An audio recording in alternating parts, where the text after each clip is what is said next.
আপনার একটা জমি আছে এবং আপনার সেই জমির মালিকানা নিয়ে দীর্ঘদিন যাবত একটি বিরোধ চলে আসছে।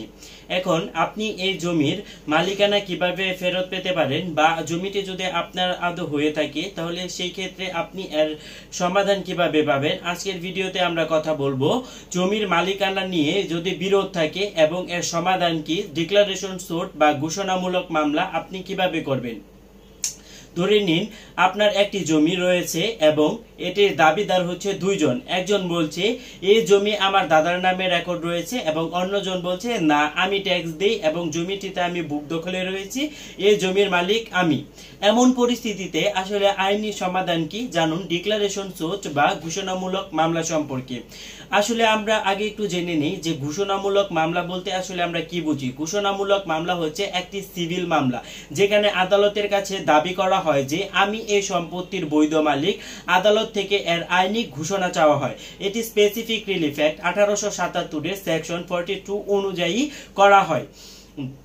আমি যদি উদাহরণের মাধ্যমে বলি যে ধরে নিন একজন ব্যক্তির নাম হাফিজ বা কিছু একটা, উনার 1 বিঘা জমির রেকর্ড ছিল, কিন্তু একদিন তার প্রতিবেশী মনির দাবি করলো এই জমি আমার দাদার নামে রেকর্ডে ছিল।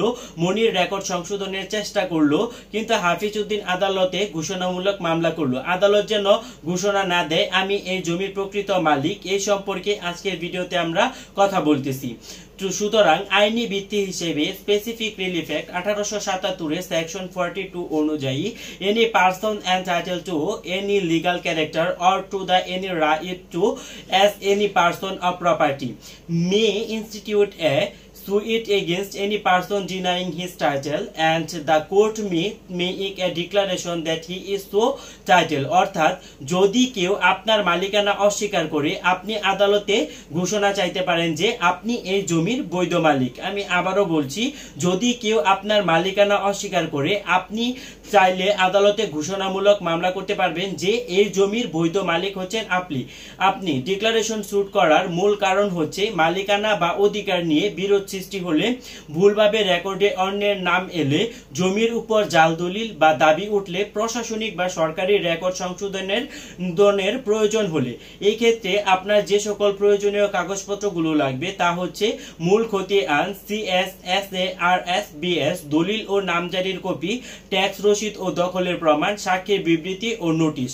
মামলার ফলাফল যদি আদালত সন্তুষ্ট হয় সেই ক্ষেত্রে আদালত ঘোষণা করবে যে বাদী জমির প্রকৃত মালিক।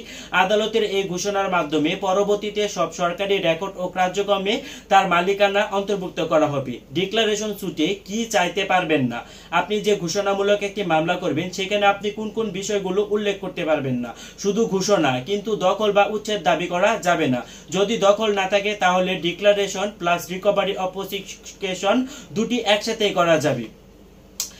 সংশ্লিষ্ট জমি যে এলাকায় অবস্থিত সেই এলাকার সিনিয়র সহকারী জজ আদালতে আপনি মামলাটি করতে পারবেন। ডিক্লারেশন সুট মূলত মালিকানা নিশ্চিতকরণের মামলা। এতে আদালত কোনো সম্পত্তির অধিকার ঘোষণা করে কিন্তু জোর করে দখল দেয় না।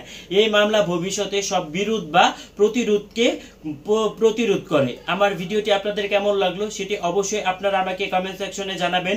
আর আমার চ্যানেল ল ইনফরমার বিডিকে সাবস্ক্রাইব করে আমার পাশেই থাকবেন। ধন্যবাদ।